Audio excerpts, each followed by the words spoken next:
Music publishing royalties क्या होता है, परफॉर्मेंस रॉयल्टीज क्या होता है, आईपीआरएस क्या कलेक्ट करता है, आईपीआरएस बेसिकली हमारे लिए करता क्या है, ये सॉन्ग ट्रस्ट क्या होता है। अगर मेरे पास सॉन्ग ट्रस्ट है तो क्या मुझे आईपीआरएस की जरूरत है, या अगर मेरे पास आईपीआरएस है और मुझे सॉन्ग ट्रस्ट की जरूरत है, ये दोनों आपस में काम कैसे करते हैं, इन दोनों में डिफरेंस क्या है और ये दोनों हमारे लिए किस तरीके से जरूरी हैं या फिर एक जरूरी है और दूसरा नहीं। ये सारे डाउट्स, ये सारे सवाल आज की वीडियो में क्लियर होने वाले हैं। और अगर आपको नहीं पता कि मैं ये बात किस बारे में कर रहा हूं तो ये वीडियो जरूर देखिएगा। और अगर आपको पता ही नहीं है कि ये जो मैं नाम ले रहा हूं, IPRS, Songtrust, publishing royalties, performance royalties, अगर आपको इसके बारे में कुछ नहीं पता तो ये वीडियो बहुत इंपॉर्टेंट है आपके लिए। अगर आप म्यूजिक इंडस्ट्री का पार्ट हो या बनना चाहते हो तो इसके बारे में डिटेल में जानकारी आज की वीडियो में आपको कंप्लीटली मिलेगी, बिना स्किप करे स्टार्टिंग से एंड तक देखिएगा। Hello guys, welcome back to the channel. मैं हूं सर गामा और ये वीडियो पार्ट है मेरी यूट्यूब वीडियो सीरीज का all about music business for independent artist. इस वीडियो सीरीज में और स्पेशली इस चैनल पर मैं सबको म्यूजिक बिजनेस के बारे में वो सारी चीजें बताता हूं जो काफी लोग छुपा के रखते हैं। मुझे नहीं पता क्यों छुपा के रखते हैं, ऐसा क्या खजाना है इसमें। खजाना तो है बट जितना बांटो उतना बढ़ेगा, और यही काम मैं इस चैनल पर करने की कोशिश कर रहा हूं म्यूजिक बिजनेस के बारे में। उसका लिंक आपको यहां पर या नीचे डिस्क्रिप्शन में मिल जाएगा। और अगर आप पहली बार आए हैं इस चैनल पे तो मैं आपको अपना इंट्रोडक्शन दे देता हूं। मेरा नाम है सर गामा, मैं हूं एक artist, music producer, mixing and mastering engineer and a music business coach, जो इस चैनल पर आपको ये सारा ज्ञान बांटने आ रहा है। और मैं अपने इंडिपेंडेंट सॉन्ग्स भी बनाता हूं। अगर आप चाहते हैं तो यहाँ जाकर मेरा म्यूजिक सुन सकते हैं, या इस चैनल पर जाकर आपको रिलीजेस के अंडर मेरा म्यूजिक दिख जाएगा। तो अब हम बात करते हैं आज के टॉपिक के बारे में कि आईपीआरएस और सॉन्ग ट्रस्ट ये दोनों करते क्या हैं। ये दोनों क्या करते हैं ये जानने से पहले हमें ये जानना पड़ेगा कि परफॉर्मेंस रॉयल्टीज और पब्लिशिंग रॉयल्टीज क्या होती हैं। रॉयल्टीज के ऊपर मैं पहले भी बहुत डिटेल में वीडियोस बना चुका हूं, बट आज हम स्पेसिफिकली पब्लिशिंग रॉयल्टीज के बारे में बात करेंगे और परफॉर्मेंस रॉयल्टीज के बारे में बात करेंगे। तो देखिए, रॉयल्टीज मेन वैसे होती तो 5 से 6 हिस्से में, बट गाने के कॉपीराइट्स 2 हिस्से में डिवाइड होते हैं। और कॉपीराइट्स के बारे में भी आपको इस चैनल पर जानने में मिल जाएगा, बट हम बहुत ऊपर से बात करते हैं। एक गाने के 2 टाइप के साइड्स होते हैं। एक होता है लिरिक्स और कॉम्पोजिशन, जो उसका अंडरलाइंग वर्क्स है जिसके बेसिस पे वो गाना बनाए, और एक होती है साउंड रिकॉर्डिंग, जो रिकॉर्डिंग एग्जैक्टली आप अपने कानों में सुनते हो गाना रिलीज होने के बाद। ये 2 हिस्से होते हैं। जो रॉयल्टीज लिरिक्स और कॉम्पोजिशन के बिहाफ पर बनती है उसको पब्लिशिंग रॉयल्टीज बोलते हैं। इतना समझ लेते हैं, इतना काफी होगा आज की वीडियो के लिए। तो जो रॉयल्टीज लिरिक्स और कॉम्पोजिशन के बिहाफ पर क्रिएट हो रही है और इकट्ठी करी जा रही है उसको बोलते हैं पब्लिशिंग रॉयल्टीज। अब ये पब्लिशिंग रॉयल्टीज भी 2 तरीके की होती हैं। एक होता है राइटर शेयर, एक होता है पब्लिशर शेयर। राइटर शेयर उनके लिए होता है जो सॉन्ग राइटर्स होते हैं, और एक बहुत कॉमन मिसकंसेप्शन है कि सॉन्ग राइटर्स का मतलब ये होता है जिन्होंने गाना लिखा है। ये होता है बट सिर्फ ये नहीं होता है। सॉन्ग राइटर्स का मतलब जिन्होंने गाना लिखा है, यानी कि उसके लिरिक्स लिखे हैं, और जिन्होंने उसको कंपोज किया है, और जिन्होंने उसका म्यूजिक डायरेक्ट किया है, या उसका म्यूजिक कंपोज किया है, या उसका म्यूजिक बनाया है, वो लोग भी सॉन्ग राइटर्स में आते हैं। तो म्यूजिक प्रोड्यूसर्स, उनको भी सॉन्ग राइटर कहा जाता है। और जो लिरिसिस्ट हैं जिन्होंने लिखा है, और जो कंपोजर्स हैं जिन्होंने कंपोज किया है, वो सब सॉन्ग राइटर्स की कैटेगरी में आते हैं। तो इन सबको मिलता है पब्लिशिंग रॉयल्टीज का राइटर शेयर, और फिर आता है पब्लिशिंग रॉयल्टी का पब्लिशर शेयर। ये पब्लिशर शेयर उनके लिए होता है जो लिरिक्स और कॉम्पोजिशन के मालिक होते हैं। अब ये डिफरेंस जानना बहुत जरूरी है। अगर आपने लिरिक्स लिखे हैं और आपने कंपोज किया है, इसका मतलब ये नहीं है कि आप उसके मालिक हो। आप हो जब तक आप वो किसी और को सेल आउट नहीं कर देते। फॉर एग्जाम्पल, एक म्यूजिक लेबल मुझे हायर करता है और कहता है कि यार आप इसके लिए एक गाना है हमारे पास, जो आपका स्टाइल है, हमें वो पसंद है, हमें कुछ ऐसा ही चाहिए, आप इस गाने के लिए म्यूजिक बनाओ। तो अब मैं उस गाने का एक सॉन्ग राइटर हूं जो उसका म्यूजिक बना रहा है, म्यूजिक डायरेक्ट कर रहा है या कंपोज कर रहा है, आप कुछ भी कह सकते हैं, या प्रोड्यूस कर रहा है, जो भी आप कहना चाहें कह सकते हैं। तो अब मैं उस गाने का एक सॉन्ग राइटर हूं, मैंने म्यूजिक बना दिया, उनको सुनाया, उनको पसंद आ गया, तो वो मुझसे एग्रीमेंट और कॉन्ट्रैक्ट करेंगे और मुझसे एक एनओसी लेंगे जिसके अंदर मेंशन्ड होगा कि मैं अपने सारे राइट्स इस गाने के लिए जो मैंने इनके लिए बनाया है इनको ट्रांसफर कर रहा हूं, और आज के बाद इस पर्टिकुलर गाने के और म्यूजिक के कॉपीराइट ओनर और इस कॉम्पोजिशन के कॉपीराइट ओनर वो हैं। जब तक ये गाना जिंदगी में चलता रहेगा, रिलीज होगा, जो भी होगा, हमेशा मुझे क्रेडिट दिया जाएगा, लेकिन मालिक इसके वो ही हैं। वो इस गाने को आगे बेचने से पहले, रिलीज करने से पहले, या कुछ भी करने से पहले मुझसे परमिशन लेने की उनको जरूरत नहीं है। ये होता है giving out your rights to anyone. ये आपने बेच दिया, उसके बदले में आपने एक अच्छी खासी या जो भी आपकी फीस है वो आपने फीस चार्ज कर ली। तो जिन्होंने उस लिरिक्स और कॉम्पोजिशन के कॉपीराइट्स आपसे खरीदे हैं वो हो जाएंगे इस पर्टिकुलर सॉन्ग के पब्लिशर। ये पॉइंट समझना बहुत ज्यादा इंपॉर्टेंट है आगे जाने से पहले। तो पब्लिशर कौन होते हैं और सॉन्ग राइटर्स कौन होते हैं, आई होप ये क्लियर हो गया होगा। नहीं हुआ तो रिवाइंड करके दोबारा देखिए, कोई दिक्कत नहीं है, बार बार सुनिए जब तक आपको क्लियर ना हो, क्योंकि आगे की चीज फिर समझ नहीं आएगी। अब ये जो पब्लिशिंग रॉयल्टीज हैं ये 2 हिस्सों में डिवाइड होती है, जैसे कि अभी हमने बात करी। अब ये डिवाइड कैसे होती हैं इंडिया में, स्पेसिफिकली हम इंडिया की बात करते हैं। इंडिया में इसको 50% और 50% करके डिवाइड किया जाता है। 50% दिया जाएगा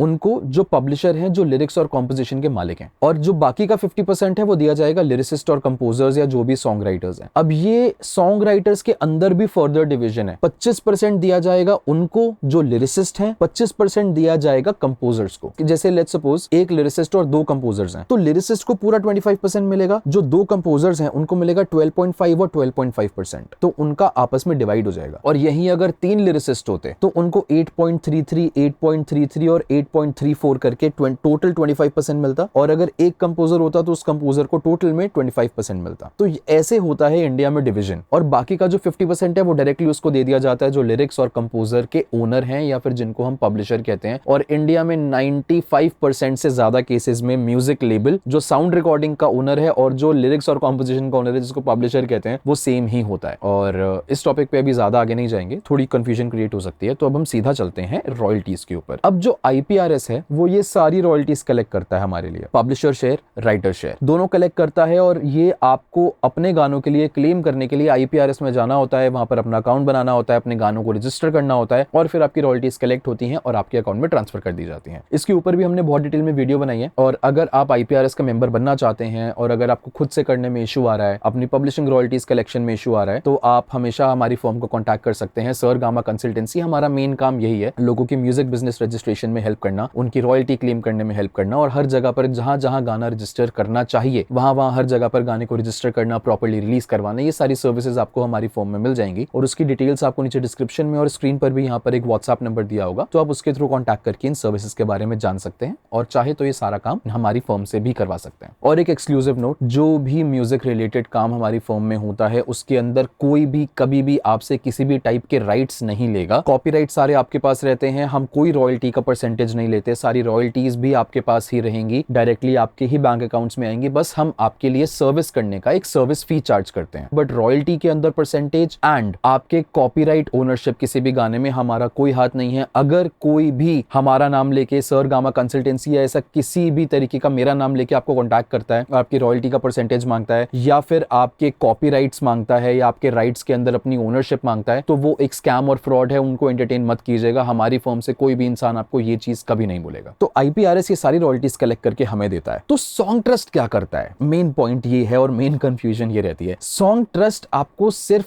पब्लिशिंग रॉयल्टीज कलेक्ट करके देता है। सॉन्ग ट्रस्ट एक पब्लिशिंग एडमिनिस्ट्रेटर है। सॉन्ग ट्रस्ट एक म्यूजिक पब्लिशिंग एडमिनिस्ट्रेटर है जो आपको हेल्प करता है आपकी पब्लिशिंग रॉयल्टी, जो 50% पार्ट जो IPRS आपको कलेक्ट करके दे रहा है वो कलेक्ट करने में आपकी हेल्प करता है। अब IPRS में जब आप जाते हैं आपको 2 तरीके के अकाउंट्स ऑफर किए जाते हैं। एक होता है ऑथर कंपोजर जिसके अंदर लिरिसिस्ट और कॉम्पोजिशन की रॉयल्टीज आती हैं, एज एन इंडिविजुअल आप वहां पे रजिस्टर कर सकते हो। एक होता है पब्लिशर अकाउंट, ये पब्लिशर अकाउंट आपको वो वाली रॉयल्टीज देता है जो पब्लिशर शेयर होता है 50% रॉयल्टीज, और ये वाली रॉयल्टीज ही सॉन्ग ट्रस्ट आपके लिए कलेक्ट करके देता है from all over the world. अब IPRS के 50% कलेक्ट करने में और सॉन्ग ट्रस्ट के 50% वाली ये जो रॉयल्टी है वो कलेक्ट करने में डिफरेंस क्या है? देखिए, IPRS बना है फॉर एवरी म्यूजिशियन, चाहे आप इंडिपेंडेंट हो, चाहे आप लेबल्स के साथ करते हो, चाहे आप खुद म्यूजिक लेबल क्यों ना हो। बट जो सॉन्ग ट्रस्ट है वो बना है फॉर इंडिपेंडेंट आर्टिस्ट, उनके लिए जो खुद से अपना सॉन्ग रिलीज कर रहे हैं इंडिपेंडेंटली और वो अपना पब्लिशर शेयर नहीं कलेक्ट कर रहे हैं या नहीं कर पा रहे हैं, व्हाटएवर द केस इज, उनकी रॉयल्टी कलेक्शन में आपको सॉन्ग ट्रस्ट हेल्प करता है। तो जब आप सॉन्ग ट्रस्ट पे रजिस्टर करते हैं वो पहले ये पूछते हैं कि एज अ सॉन्ग राइटर आप कौन से PRO में रजिस्टर्ड हो, आपका IPI नंबर क्या है, क्योंकि उसी बिहाफ पे ये आपकी पब्लिशिंग रॉयल्टीज कलेक्ट करेंगे। और अगर आप बोलोगे कि मैं कहीं पर भी रजिस्टर्ड नहीं हूं तो फिर ये आपको सबसे पहले जबरदस्ती कहीं ना कहीं रजिस्टर करवाएंगे, BMI, ASCAP या जहां पर भी इनकी एसोसिएशन है वहां पर आपको रजिस्टर करवाएंगे, आपको IPI नंबर मिलेगा, उसके बाद आप सॉन्ग ट्रस्ट के मेंबर बन सकते हैं। और अगर आप ऑलरेडी इंडिया से IPRS के मेंबर हो तो आप वहां पे जाके बता दीजिए कि मैं सॉन्ग राइटर हूं और ये मेरा IPI नंबर है, ये मैं IPRS मेंबर हूं, तो फिर आपकी रजिस्ट्रेशन सक्सेसफुल होगी। लेकिन अगर आप एज अ पब्लिशर भी IPRS में इंडिया में रजिस्टर्ड हो तो फिर आपको एक प्रॉब्लम आएगी। सॉन्ग ट्रस्ट हर जगह पे जाएगा, वो बोलेगा कि ये सॉन्ग मेरे क्लाइंट का है, क्लाइंट ने यहाँ पर रजिस्टर किया है, इसकी पब्लिशिंग की रॉयल्टीज मुझे ला कर दो। अब आपने IPRS में भी एक पब्लिशिंग अकाउंट बना रखा है, वहां पर भी एज अ पब्लिशर आप रजिस्टर्ड है, आपने अपना सॉन्ग वहां पर भी रजिस्टर कर दिया। IPRS भी पूरी दुनिया में जाएगा और कहेगा कि देखिए ये मेरे क्लाइंट का सॉन्ग है और इन्होंने हमें ऑथराइजेशन दी है, इसकी रॉयल्टीज आप हमें इकट्ठी करके दो ताकि हम अपने क्लाइंट को दे पाए। तो अब एक ही गाना 2 डिफरेंट ऑर्गेनाइजेशंस लेकर मार्केट में उतरी हैं जिसकी रॉयल्टीज वो कलेक्ट करना चाहती है, तो यहां पर हो जाएगा डिस्प्यूट। अब वो गाना गाना डिस्प्यूट में चले जाएगा, डिस्प्यूट में पड़ा रहेगा, क्योंकि ना वो सॉन्ग ट्रस्ट को देंगे ना वो IPRS को देंगे, क्योंकि दोनों एक गाने को लेकर चल रहे हैं। और हो सकता है कि आपका सॉन्ग डिस्प्यूट में पड़ा रहे, और ये भी हो सकता है कि आपको नोटिफिकेशन ना मिले कि आपका सॉन्ग डिस्प्यूट में है। इसीलिए एक ही गाने को दोनों जगह IPRS, पब्लिशर और सॉन्ग ट्रस्ट पर इकट्ठे रजिस्टर नहीं करना है। ये आप बहुत ध्यान से समझ लीजिएगा। और अगर करना भी है तो उसको करने का एक प्रॉपर तरीका है, जिसके बारे में अभी मैं आपको डिटेल में बताऊंगा। तो सबसे पहले आपको ये देखना है कि सॉन्ग ट्रस्ट कहां कहां कौन कौन सी कंट्री से डायरेक्टली कलेक्ट कर रहा है। अगर किसी के थ्रू भी कर रहा है तो कहां कहां से कर रहा है। और ये भी देखना है कि IPRS पब्लिशिंग रॉयल्टीज डायरेक्टली कहां कहां से कलेक्ट कर रहा है। ठीक है, तो IPRS जो रॉयल्टीज कलेक्ट कर रहा है जिन जिन कंट्री से डायरेक्टली, एक उसकी लिस्ट बनाइए। और सॉन्ग ट्रस्ट कहां कहां से कर रहा है, एक उसकी लिस्ट बनाइए। और जहां जहां क्लैश हो रहा है उन कंट्रीज को फिगर आउट करके अलग से लिखिए। ये थोड़ा कंफ्यूजिंग काम है,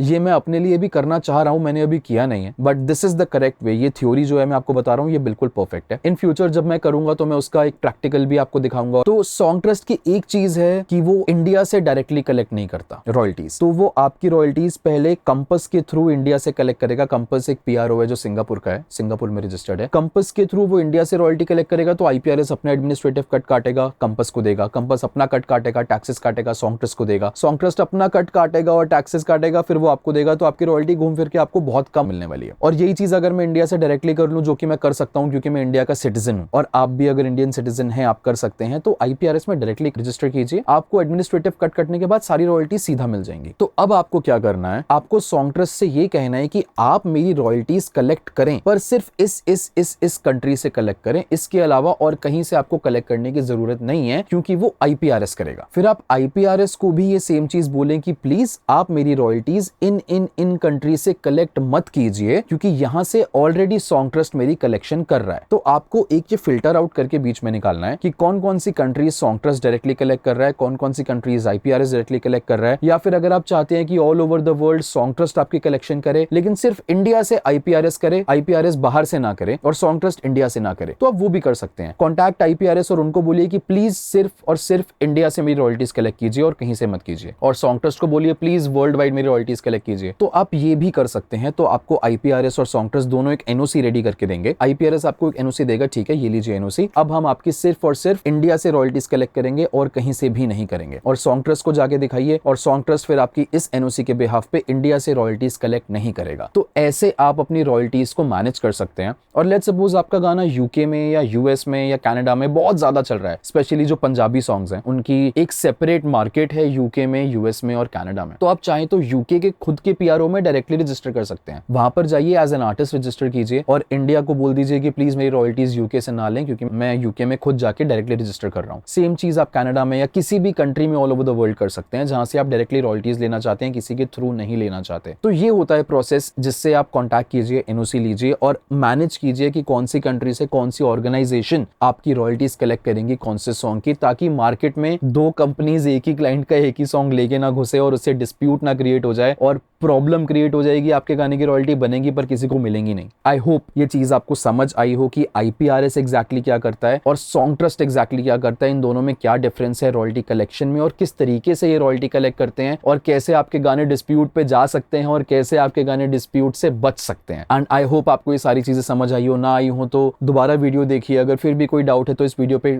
कमेंट कीजिएगा। मैं कोशिश करता हूँ जितने सारे कमेंट्स का रिप्लाई हो सके उतने ज्यादा कमेंट्स का रिप्लाई करूं। एंड आई होप आपको ये वीडियो अच्छी लगी हो, और अगर आपको ये पसंद आया तो please like the video, subscribe the channel अगर आपने अभी तक नहीं किया, and press the bell icon, ताकि जब भी इस चैनल पे नई वीडियो आएगी और मेरे नए नए सॉन्ग्स और काफी सारी चीजें आने वाली हैं, तो जो भी चीजें आएंगी उसकी डायरेक्ट आपको नोटिफिकेशन मिले, ताकि आप कोई भी वीडियो इस चैनल की मिस ना करें। क्योंकि बहुत ज्यादा इंपॉर्टेंट इन्फॉर्मेशन जैसे कि मैंने जो आज दी है, ऐसी बहुत सारी आगे भी आने वाली है। And please if you like my content, subscribe the channel, और मुझे प्लीज इंस्टाग्राम पे फॉलो कीजिए, जिसका यूजर नेम आपको यहीं स्क्रीन पे और डिस्क्रिप्शन में आपको इसका लिंक मिल जाएगा। और हमारा एक व्हाट्सएप चैनल भी है, जहां पर हम बहुत सारी चीजें जो पब्लिक होने से पहले वहां पर भेजी जाती हैं, जैसे कि कोई नए कोर्सेज स्टार्ट हो रहे हैं, वर्कशॉप्स आ रही है, कोर्सेज आने वाले हैं, नए सॉन्ग्स आने वाले हैं, कोई भी चीज जो बेसिकली हम ऑफर करते हैं वो सबसे पहले हमारे व्हाट्सएप चैनल, इंटरनल कम्युनिटी और यूट्यूब मेंबर्स से शेयर होती है। उसके बाद अगर सीट्स बचती हैं या सोल्ड आउट नहीं होता है, फिर वो पब्लिक आती है। और अगर आप चाहते हैं तो व्हाट्सएप चैनल ज्वाइन कर सकते हैं, जिसका नाम है सरगामा हेडक्वार्टर्स। उसका लिंक भी आपको डिस्क्रिप्शन में मिल जाएगा। और अगर आप हमारा यूट्यूब का मेंबर बनना चाहते हैं तो नीचे ज्वाइन का बटन है, वो दबा के आप यूट्यूब का मेंबर भी बन सकते हैं और डायरेक्ट डायरेक्टली इस चैनल को सपोर्ट कर सकते हैं, बिकॉज यही सब चीजें हैं जो मुझे मोटिवेट करती हैं नई नई वीडियोस बनाने के लिए, नए नए टॉपिक्स लाने के लिए, नए नए टॉपिक्स पे आपको इन्फॉर्मेशन देने के लिए जिसके बारे में और कोई नहीं दे रहा है। एंड वीडियो खत्म करने से पहले वंस अगेन प्लीज